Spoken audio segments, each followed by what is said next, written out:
भारत माता की, भारत माता की, इनकलाब, वंदे। आज इतनी बड़ी संख्या में दिल्ली के कोने कोने से आए हुए मेरे प्यारे बहनों, भाइयों, माताओं, बुजुर्गों, बच्चों, आप सबको मेरा नमस्कार, सबको मेरा प्रणाम। कल शाम को मैं टीवी देख रहा था, एग्जिट पोल आ रहे थे। देखे आप लोगों ने? क्या देखा?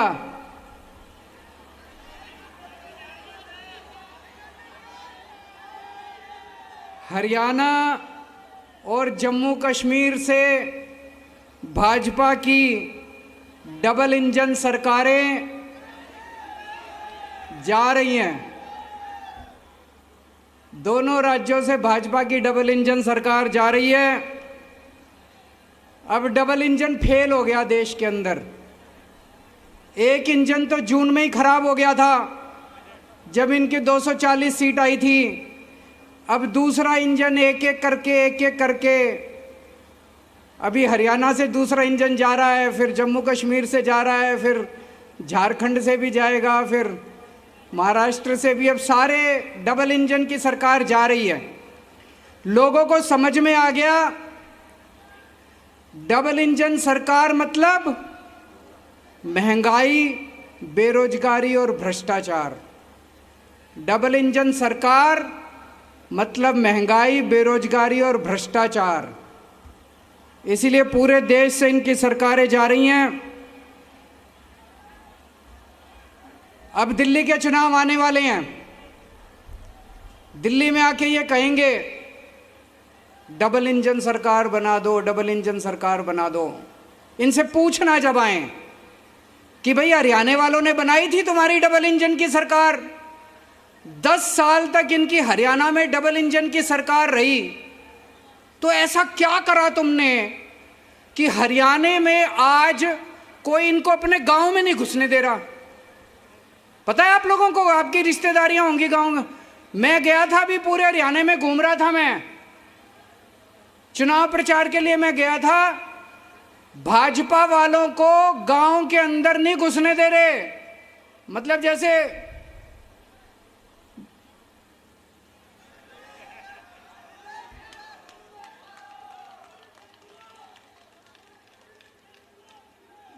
धक्के मार मार के लोग मोहल्ले में नहीं घुसने दे रहे, गलियों में नहीं घुसने दे रहे, गांव में नहीं घुसने दे रहे। तो डबल इंजन की सरकार तुम्हारी हरियाणा में बनाई थी। ऐसा क्या कर दिया तुम लोगों ने कि हरियाणा वाले अब तुमको दुत्कार के भगा रहे हैं अपने अपने गांव से? उत्तर प्रदेश में 7 साल से डबल इंजन की सरकार है। कुछ तो गड़बड़ करी होगी तुमने कि आधी सीट रह गई तुम्हारी लोकसभा के अंदर उत्तर प्रदेश से। क्या गड़बड़ करी तुम्हारी डबल इंजन ने? मणिपुर में इनकी डबल इंजन की सरकार है। 7 साल से जल रहा है मणिपुर, पिछले 2 साल से जल रहा है। तो ऐसी डबल इंजन की सरकार चाहिए कि मणिपुर बना दे हर राज्य को? तो अगर ये आए आपके पास और कहें डबल इंजन की सरकार चाहिए, तो बोलना बिल्कुल नहीं बनानी डबल इंजन की सरकार। थक गया ये देश डबल इंजन की सरकार से। डबल इंजन का मतलब है डबल लूट, डबल भ्रष्टाचार। मोदी जी के एक दोस्त हैं, नाम पता है सब लोगों को? एक ही कहते हैं मोदी जी कहीं भी विदेश जाते हैं, उनके पीछे पीछे वो जाता है और उनके लिए ठेके इकट्ठे करके लाते हैं। देश में जितने काम हैं सारे उनको दे रहे हैं। केंद्र सरकार में जितने ठेके हैं सारे उसको मिलते हैं। कौन है? तो डबल इंजन की सरकार इसलिए चाहिए कि केंद्र के तो सारे ठेके दे दिए, अब राज्यों के ठेके भी देने हैं उनको, इसलिए इनको डबल इंजन की, डबल लूट की सरकार चाहिए इन लोगों को। अभी आएंगे आपके घर में, आएंगे चुनाव में और कहेंगे जो जो केजरीवाल ने किया वो सारा काम हम करेंगे। अभी कह रहे हैं, ये जा रहे हैं जगह जगह, जो जो केजरीवाल ने किया सारा काम हम करेंगे। तो उनको कहना फिर तुम्हारी क्या जरूरत है? केजरीवाल है ही हमारे सारे काम करने के लिए। फिर इनकी क्या जरूरत है? चलो इनको एक मौका देते हैं, इनसे ये पूछना, केजरीवाल ने बिजली फ्री कर दी, आज इनकी 22 राज्यों में सरकारें हैं, इनसे पूछना एक राज्य बता दो जहां तुमने बिजली फ्री करी हो, एक राज्य बता दो। गुजरात में, राजस्थान में, मध्य प्रदेश में, छत्तीसगढ़ में, उत्तर प्रदेश में, उत्तराखंड में कहीं इन्होंने बिजली फ्री करी हो? इनकी 22 राज्यों में सरकार है। हमने दिल्ली के अंदर गरीबों के लिए शिक्षा शानदार कर दी, सरकारी स्कूल अच्छे कर दिए। ये आए आपके पास और कहें हम केजरीवाल के सारे काम करेंगे। इनसे पूछना कौन से राज्य के अंदर तुमने स्कूल ठीक करे। गुजरात में 30 साल से इनकी एक स्कूल दिखा दो। मैं गुजरात गया था प्रचार करने के लिए पिछली बार 2 साल पहले, एक स्कूल नहीं मिला जो इन्होंने ठीक करा। गरीबों की शिक्षा का सत्यानाश कर दिया इन लोगों ने। 22 राज्यों में इनकी सरकार है, एक काम बता दें, ये एक काम जो इन्होंने अच्छा काम करा हो 22 राज्यों के अंदर। मैं आज मोदी जी को कहना चाहता हूं, प्रधानमंत्री जी, अगली साल 17 सितंबर को आप 75 साल के हो जाओगे। अगली साल 17 सितंबर को आप रिटायर हो जाओगे। 1 साल और बचा आपका प्रधानमंत्री का। मैं चैलेंज करता हूं प्रधानमंत्री जी, इस 1 साल के अंदर आप अपने इन 22 राज्यों के अंदर कोई काम करके दिखा दो जो दिल्ली के अंदर काम हुए। बिजली मुफ्त करके दिखा दो, स्कूल ठीक करके दिखा दो, अस्पताल ठीक करके दिखा दो।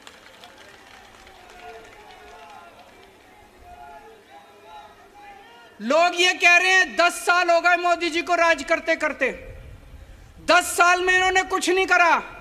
जब ये रिटायर होंगे तो लोग सोचेंगे क्या करके गया, कुछ नहीं करके गया। आखिरी 1 साल में करके जाओगे तो लोग कहेंगे चलो 10 साल में कुछ नहीं किया, 11वें साल में तो कुछ करके गए। आज मैं मोदी जी को कहता हूं, चलो कुछ नहीं, एक ही काम कर दो। फरवरी में दिल्ली के चुनाव हैं, फरवरी के पहले इन 22 के 22 राज्यों में बिजली मुफ्त कर दो। दिल्ली के चुनाव में मोदी जी का प्रचार करूंगा मैं। इन 22 राज्यों के अंदर आप बिजली मुफ्त करके दिखा दो, जैसे दिल्ली में हमने दिल्ली के लोगों की बिजली मुफ्त करी है। आपका प्रचार केजरीवाल करेगा दिल्ली के अंदर। आज दिल्ली में कानून व्यवस्था, दोस्तों मैं आपसे ईमानदारी से पूछना चाह रहा हूं, चारों तरफ ऐसा माहौल हो रहा है, रोज गोलियां चल रही हैं दिल्ली में।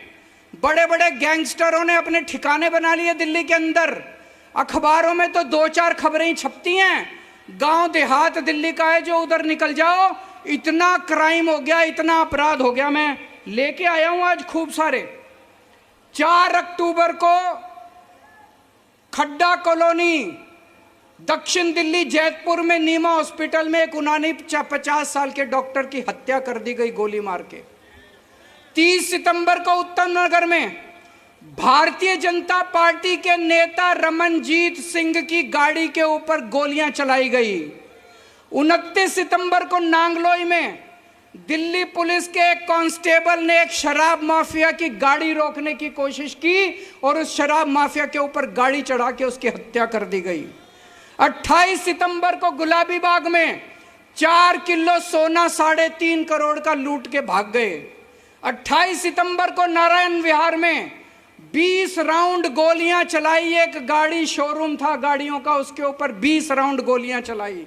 28 सितंबर को ही महिपालपुर में एक होटल के अंदर फायरिंग हुई।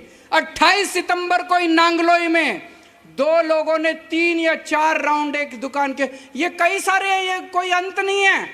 मैं खूब सारे लेके आया हूं। ये जो अपराध दिल्ली के अंदर हो रहा है, सारी सीमाएं तोड़ दी। जैसे 90 के दशक में हम सुना करते थे बंबई में अंडरवर्ल्ड का राज था, वही हाल आज दिल्ली का हो रहा है। लोगों का घर से निकलना मुश्किल हो गया है। और ये तो वो है जो अखबारों में छप रही हैं, ये तो वो है जिसमें एफआईआर हो गई। मैं आपसे पूछना चाहता हूं, कितनी ऐसी घटनाएं हैं जो पुलिस के पास जाती नहीं है या पुलिस एफआईआर ही नहीं करती? कितनी घटनाएं ऐसी हैं दिल्ली के अंदर? आज आम आदमी का सुरक्षित जीना मुश्किल हो गया है। दिल्ली पुलिस इनके पास है, सुरक्षा व्यवस्था इनके पास है। क्या कर रही है बीजेपी? क्या कर रही थी बीजेपी जब ये फायरिंग हो रही थी? क्या कर रही है बीजेपी जब ये सारी घटनाएं हो रही हैं? बीजेपी दिल्ली सरकार के काम रोकने की कोशिश कर रही है, बस ये करती है। उनको एक ही काम दिया था आप लोगों ने कि दिल्ली की सुरक्षा व्यवस्था संभालो, वो तो इनसे संभलती नहीं। जो काम इन लोगों को दिया गया वो काम तो ये करते नहीं, लेकिन वो दिल्ली सरकार के काम, वो बस मार्शल रोकने की कोशिश करते हैं। बसों के अंदर इनको क्या पता बसों में कैसे यात्रा होती है। राजनीति में आने के पहले मैं 10 साल दिल्ली की झुग्गियों में रहा था, बसों में रोज आया जाया करता था। बसों में 10 साल तक दिल्ली की बसों में मैंने भी खाक छानी है, मुझे पता है कि दिल्ली की बसों में क्या व्यवस्था होती है। एक महिला जब दिल्ली की बस में चढ़ती है, अगर उसे बैठने को सीट ना मिले तो मैं जानता हूं उसके साथ किस तरह का व्यवहार किया जाता है। इधर से कोई छेड़ता है, उधर से कोई छेड़ता है, इधर से कोई उसको तंग करता है। किस तरह से दिल्ली की बसों के अंदर जेब कतरे काम करते हैं, किस तरह से अपराध होते हैं। जब हमारी सरकार बनी, हमने दिल्ली में बस मार्शल नियुक्त किए। बस मार्शल जब से नियुक्त किए, मेरे को चारों तरफ से पता चलने लगा महिलाएं अब अपने आप को सुरक्षित महसूस कर रही हैं। अगर किसी बस के अंदर कोई मनचला, कोई गलत आदमी किसी महिला को छेड़ता था, वो जोर से शोर मचाती थी, बस मार्शल उसको तुरंत आके दबोच लेते थे और उसको पुलिस थाने ले जाते थे। कितने ऐसे मौके हैं, मेरे को पता है हमारे बस मार्शलों ने कितने अपराध रोके हैं, कितने जेब कतरे पकड़े हैं।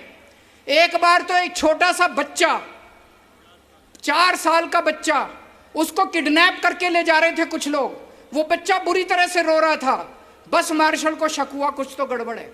वो एक स्टॉप पे उतरा, एक आदमी उस बच्चे को लेके, वो बस मार्शल उसके पीछे पीछे उतर गया और उसको रेलवे स्टेशन तक उसका पीछा किया। तब पता चला वो बच्चे को किडनैप करके ले जा रहा था। हमारे बस मार्शल ने उस किडनैपर को पकड़ के और उसको, बच्चे को, अपने माँ बाप को लौटाया। अरे तुमसे तो नहीं संभल रही दिल्ली की सुरक्षा व्यवस्था। अगर कोई दूसरा अच्छे काम कर रहा है उसको तो मत रोको यार। अगर हमने दिल्ली की बसों में सुरक्षित व्यवस्था ठीक की थी, तुम्हें यह पूरी दिल्ली के अंदर करनी चाहिए थी। तुमने बसों के अंदर भी बंद कर दी, शर्म आनी चाहिए तुम लोगों को। इन्होंने बस मार्शल 1 साल हो गया दिल्ली के अंदर बंद किए हुए। 3-4 बार तो मैं दिल्ली के एलजी के पास होके आया, मैंने दिल्ली के एलजी के पैर पकड़े, मैंने कहा ये बस मार्शल बंद मत करो। एक तरफ इन्होंने दिल्ली में बसों के अंदर महिलाओं को असुरक्षित कर दिया, यात्रियों को असुरक्षित कर दिया। दूसरी तरफ ये बस मार्शल कौन है?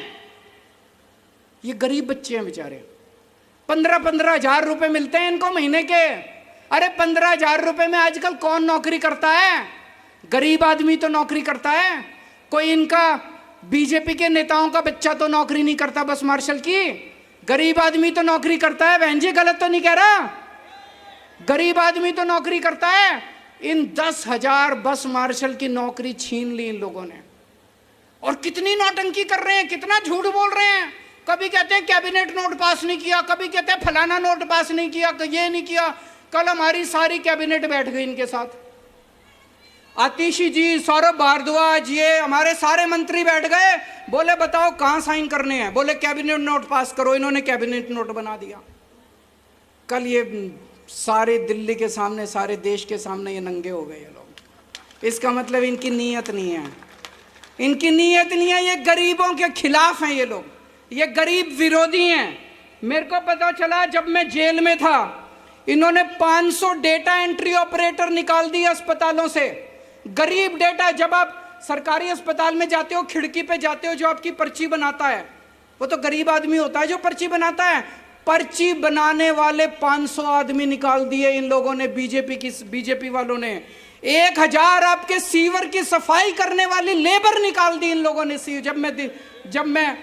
जब मैं जेल में था, सीवर की सफाई करने वाले 1000 कर्मचारी निकाल दिए इन्होंने। इन्होंने अलग अलग विभागों से फेलोज निकाल दिए इन लोगों ने। इन्होंने 5000 होमगार्ड की तनख्वाह रोक रखी है 5 महीने से। इन्होंने वृद्धावस्था पेंशन रोक रखी है 5 महीने से। इन्होंने विडो पेंशन रोक रखी है, विधवा पेंशन रोक रखी है 6 महीने से। इन्होंने डीटीसी के जो पेंशनधारी हैं उनकी 8 महीने से पेंशन रोक रखी है। अरे शर्म कर लो यार। अरे भगवान से डरो तुम लोग।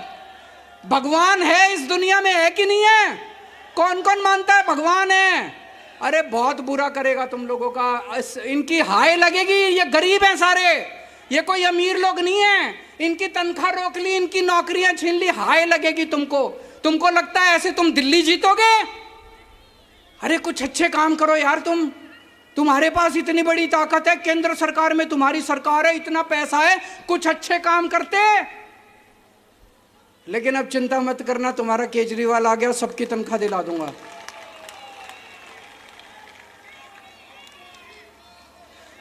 सारे काम करा दूंगा, सबकी तनख्वाह दिला दूंगा, सबकी नौकरी वापस करवाऊंगा। जितने बस मार्शल हैं, सारे बस मार्शल को कहना चाहता हूं, आपका बड़ा भाई आ गया, लड़ेंगे। कल मैंने देखा कैसे सौरभ भारद्वाज विजेंद्र गुप्ता के पैरों के अंदर पड़ा था। ये छोटी बात नहीं है भाई साहब, बहुत बड़ी बात है। कोई मंत्री बन जाए, उसका ऐसा अहंकार हो जाता है, ऐसा अहंकार हो जाता है। मैं अभी इनके एक मंत्री का बयान बताऊंगा। हमारे मंत्री दिल्ली के लोगों के लिए इनके पैरों में भी गिर जाते हैं। कल सौरभ भारद्वाज बीजेपी के पैरों में नहीं गिरा था। सौरभ भारद्वाज कौन है? यह कोई एक शख्स नहीं है, दिल्ली के 2 करोड़ लोगों द्वारा चुना हुआ मंत्री है, आपका मंत्री है। कल सौरभ भारद्वाज बीजेपी के पैरों में नहीं था, इस देश का जनतंत्र बीजेपी के पैरों में गिर के कराह रहा था। बड़ी शर्म आई। जिस पार्टी को 62 सीटें दी लोगों ने और जिस पार्टी को 8 सीटें दी, वो 62 सीटों वाली सरकार बीजेपी के पैरों में गिर के उनसे भीख मांग रही है, हमारे बस मार्शल्स को बचा लो।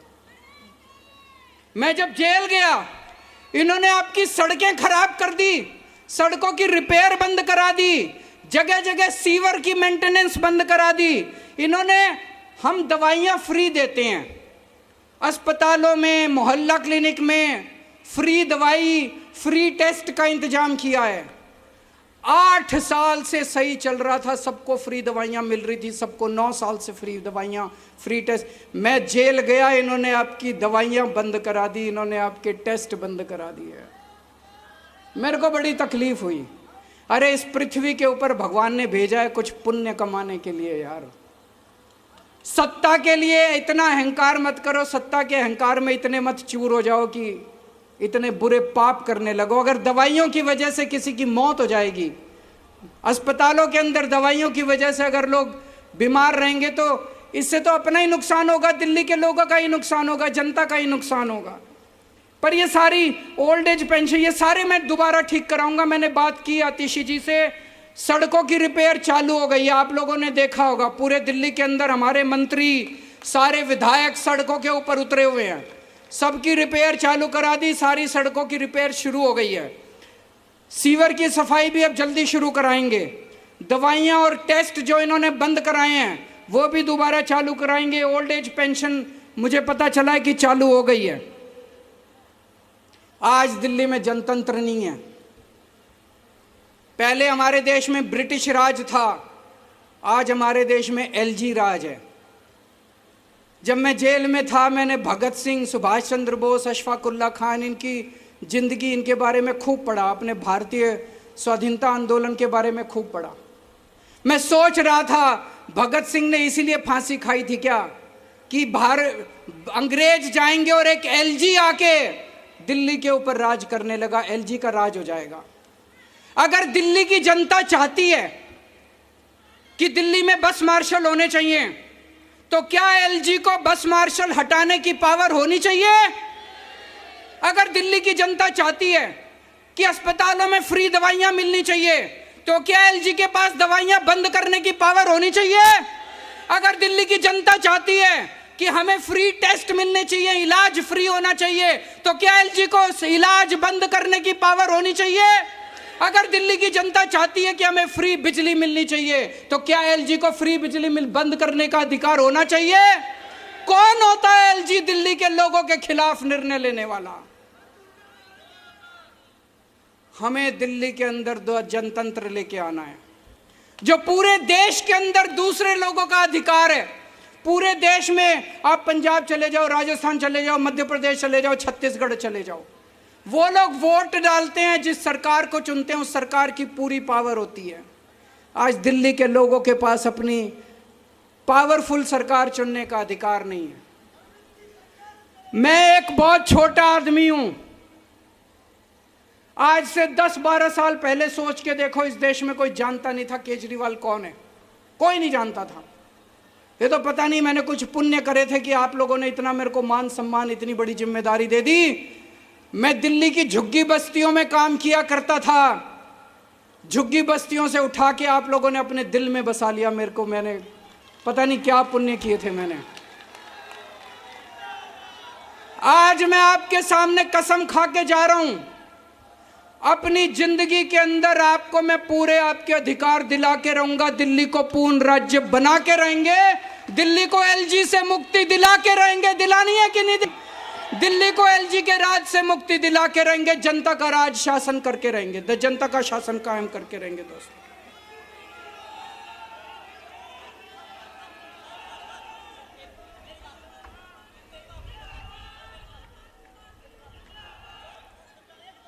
मैं आपके परिवार, कोई नहीं, मैं आपसे मिलूंगा, मिलके जाऊंगा। आप बैठ जाओ, सामने बैठ जाओ, आपसे मिलके जाऊंगा, चिंता ना करो। कोई मिलना चाह रहा है, मैं सबसे मिलता हूं भाई साहब, मैं किसी से मना नहीं करता। दोस्तों, मैंने अपने 2 करोड़ लोगों को परिवार माना है। आप सब मेरा परिवार हो। अब अगर आपके घर में महंगाई हो रही है बहुत ज्यादा, मोदी जी ने महंगाई कर दी, तो क्या मैं चुप बैठा रहूं? मेरे को कुछ करना चाहिए, नहीं करना चाहिए? मैंने आपकी बिजली फ्री कर दी, बताओ क्या कसूर करा? मैंने आपका पानी फ्री कर दिया, बताओ क्या कसूर करा? दिल्ली की सारी महिलाएं मेरे को अपना भाई मानती हैं। मैंने अपनी बहनों के लिए बस का किराया मुफ्त कर दिया, बताओ क्या गलत करा? दिल्ली के जितने बच्चे हैं उनको मैं अपना बच्चा मानता हूं, उनके लिए मैंने अच्छे स्कूलों का इंतजाम कर दिया, बताओ क्या गलत करा?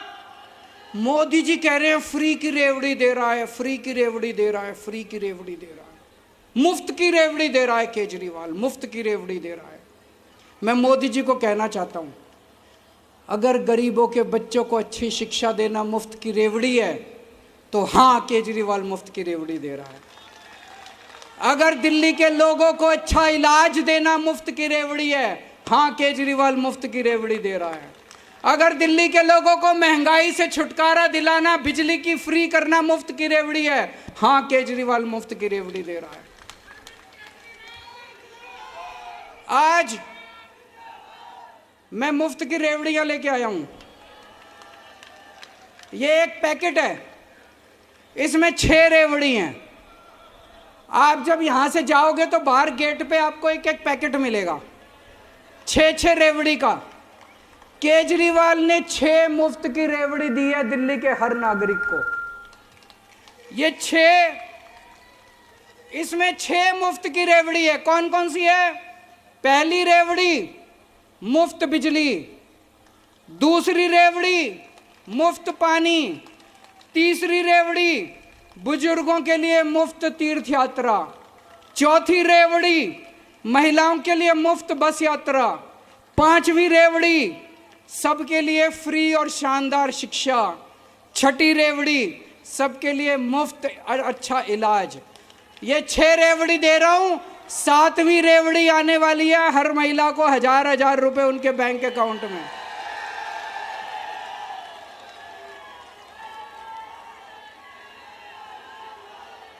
मैं प्रधानमंत्री जी को कहना चाहता हूं, ये 6 रेवड़ी हैं और 7वीं रेवड़ी आने वाली है। आपको ये पैकेट मिलेगा। ये रेवड़ी जो है, इसमें चीनी से बनती है रेवड़ी। ये चीनी तो जनता की है। इसमें जो तिल है वो तिल भी जनता का है। इसमें जो घी लगा वो घी भी जनता का है। इसमें जो इलायची डली इलायची भी जनता की है। मैं तो हलवाई हूं, मैंने ये सारा मिला के जनता की रेवड़ी बना के आपको दे दी। ये रेवड़ी मेरी थोड़ी है, तिल भी आपका, इसमें चीनी भी आपकी, इसमें तेल भी आपका, घी भी आपका, इसमें इलायची भी आपकी। ये रेवड़ी जनता का, ये तो भगवान का प्रसाद है। आज आप ये लेके जाओगे, जब ये पैकेट आपको यहाँ पे मिलेंगे, जब घर मिल गए सबको, ये पैकेट आप घर में ले जाके, आपके घर में पूजा घर होगा, वो है कि नहीं है, इसको जेब में डाल लेना, अभी खाना नहीं। घर में जाके पूजा घर में रख के पूजा करके इसकी भगवान के सामने, ये प्रसाद है, ये प्रसाद है, ये प्रसाद है। इस प्रसाद को पूजा घर में रख के इसका प्रसाद चढ़ा के फिर सबको बांट देना, घर के अंदर एक एक सबको बांट देना। मैं मोदी जी को कहना चाहता हूं, जनता से तिल इकट्ठा करके, घी इकट्ठा करके, चीनी इकट्ठी करके, गुड़ इकट्ठा करके मैंने रेवड़ी बना के जनता में बांट दी, प्रसाद बांट दिया। मोदी जी, आपने तो सारी की सारी मिठाई की दुकान उठा के अपने दोस्त को दे दी। आपने तो पूरी की पूरी मिठाई की दुकान उठा के अपने दोस्त को दे दी। ये गलत है। मेरा कसूर यह है, दिल्ली की एक भी रेवड़ी मैंने मोदी जी के दोस्त को नहीं लेने दी, एक भी रेवड़ी, सारी रेवड़ी मैंने आप लोगों को बांट दी।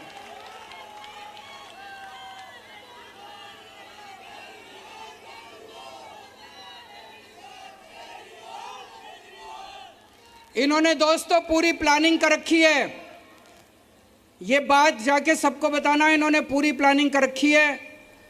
अगर गलती से आपने दिल्ली में बीजेपी को वोट दे दिया तो ये डीटीसी अपने दोस्त को दे देंगे, बिजली कंपनियां अपने दोस्त को दे देंगे, दिल्ली जल बोर्ड अपने दोस्त को दे देंगे, दिल्ली के जितने सरकारी स्कूल हैं ये अपने दोस्त को दे देंगे, और दिल्ली के जितने सरकारी अस्पताल हैं ये अपने दोस्त को दे देंगे। फिर आप देख लेना आपका बसों का किराया कितना होगा, फिर आप देख लेना आपकी बिजली कितनी में। सबसे पहले ये फ्री बिजली बंद करेंगे। आज मैं जब गुजरात में जाता हूं, गुजरात के लोग पूछते हैं बीजेपी वालों से, जब केजरीवाल ने पंजाब में और दिल्ली में बिजली फ्री कर दी, तुमने क्यों नहीं करी? तो ये गुजरात में बिजली फ्री नहीं करते, अब ये दिल्ली और पंजाब में बिजली फ्री बंद करना चाहते हैं, ताकि गुजरात के लोग आवाज ना उठाएं, ताकि यूपी के लोग आवाज ना उठाएं। तो अगर आपने गलती से इनको वोट दे दिया, आपकी फ्री बिजली है, 6 की 6 रेवड़ी आपकी खत्म हो जाएंगी, आपका सब खत्म हो जाएगा। आप लोगों कहते हैं केजरीवाल चोर है, मोदी जी कहते हैं केजरीवाल चोर है। मैं आपसे पूछना चाहता हूं, फ्री बिजली देने वाला चोर है कि बिजली महंगी करने वाला चोर है? बच्चों के लिए अच्छी शिक्षा देने वाला चोर है कि बच्चों की शिक्षा महंगी करने वाला चोर है? फ्री इलाज देने वाला चोर है कि सरकारी अस्पताल बंद करने वाला चोर है? मैं आपसे पूछना चाहता हूं, पानी फ्री देने वाला चोर है कि पानी महंगा करने वाला चोर है? मैं आपसे पूछना चाहता हूं, जनता में रेवड़ी बांटने वाला चोर है कि सारे देश को उठा के अपने दोस्त को बेचने वाला चोर है? मैंने चोरी नहीं की, इसलिए आज छाती चौड़ी करके मैं जनता के बीच में जा रहा हूं और कह रहा हूं कि अगर मैं ईमानदार हूं तो वोट देना, वरना वोट मत देना। इसलिए मेरे अंदर हिम्मत है ये कहने की, क्योंकि मैंने चोरी नहीं की। आज इतनी यहां पे, आज मैं जनता की अदालत में आया हूं। मैं आपसे पूछना चाहता हूं, जिन जिन लोगों को लगता है केजरीवाल ईमानदार है, हाथ खड़े कर दो। जिन जिन लोगों को लगता है मोदी जी ने केजरीवाल के खिलाफ गंदा षड्यंत्र रचा था, हाथ खड़े कर दो। मैंने केवल जनता के लिए काम किया है, मैंने अपने लिए कभी काम नहीं किया, मैंने अपने परिवार के लिए काम नहीं किया।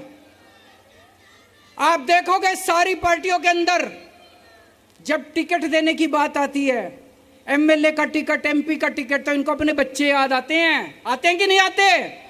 इसका बेटा, इसका भाई, इसका बाप, इसकी पत्नी, इसका फलाना, इसका।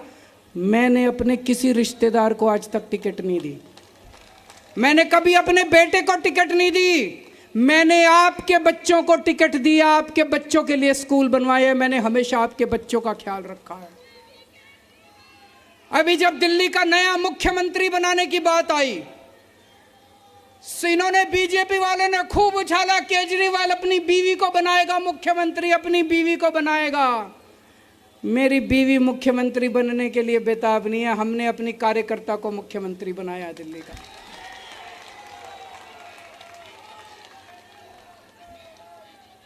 जब मैं जेल के अंदर था दोस्तों, इन्होंने तरह तरह से मुझे यातनाएं देने की कोशिश की। इन्होंने मेरा इंसुलिन रोक दिया, मेरी दवाइयां रोक दी। पिछले 10 साल से मेरे को रोज 4 बार इंसुलिन के इंजेक्शन लगते हैं पेट में। 4 बार रोज, सुबह 3 बार खाने के पहले और 1 बार सोते टाइम, 4 बार इंजेक्शन रोज लगते हैं इंसुलिन के। इन्होंने 15 दिन तक मेरा इंसुलिन बंद कर दिया। मैं अमित शाह जी से पूछना चाहता हूं, अमित शाह जी को भी शुगर की बीमारी है, अमित शाह जी को भी इंसुलिन के इंजेक्शन लगते हैं। मैं उनसे पूछना चाहता हूं, अमित शाह जी मेरे को यह बता दो, अगर 15 दिन आपके इंसुलिन के इंजेक्शन बंद कर दे तो आपका क्या हाल होगा? अमित शाह जी मेरे को बता दें, उनको भी डायबिटीज है, उनको भी इंसुलिन के इंजेक्शन लगते हैं। अमित शाह जी, आपने मेरे इंसुलिन के इंजेक्शन बंद कर दिए तिहाड़ जेल के अंदर 15 दिन। आपके अगर 15 दिन इंजेक्शन बंद कर दिए जाएं, आपका क्या हाल होगा? मेरी किडनी खराब हो सकती थी, किडनी खराब होकर मेरी मौत हो सकती थी। अमित शाह जी, क्या यही आपका मकसद था? क्या आप यही चाहते थे? अमित शाह जी 2010 में 4 महीने के लिए अमित शाह जी को जेल हुई थी। गुजरात की जेल में रहे थे वो 4 महीने के अंदर, 4 महीने के लिए। मैं उनसे पूछना चाहता हूं, क्या आपके भी इंसुलिन के इंजेक्शन बंद कर दिए गए थे जब आप जेल में थे? तो आपने मेरे साथ ऐसा क्यों किया? आपकी क्या मंशा थी? यह देश जानना चाहता है।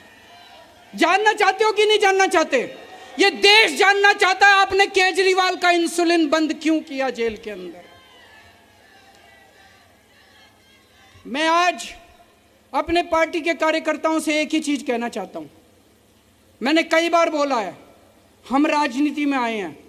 राजनीति में आने के बाद जब आप सत्ता में होते हो, आपके अंदर अहंकार आ जाता है। अहंकार मत करना कभी भी। इन दूसरी पार्टियों से सीखो, जब जब इन्होंने अहंकार किया, इनका क्या हाल हुआ, इनका क्या हाल हुआ, इनके नेताओं का क्या हाल हुआ। और कभी आज ये जिस तरह से बीजेपी वाले गुंडागर्दी पे उतरे हुए हैं, इनसे गुंडागर्दी मत सीखना।